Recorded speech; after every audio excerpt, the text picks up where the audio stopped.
والتين والزيتون وطور سينين وهذا البلد الأمين لقد خلقنا الإنسان في أحسن تقويم ثم رددناه أسفل سافلين إلا الذين آمنوا وعملوا الصالحات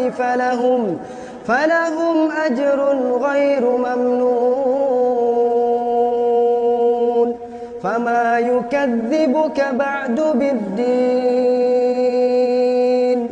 أليس الله بأحكم الحاكمين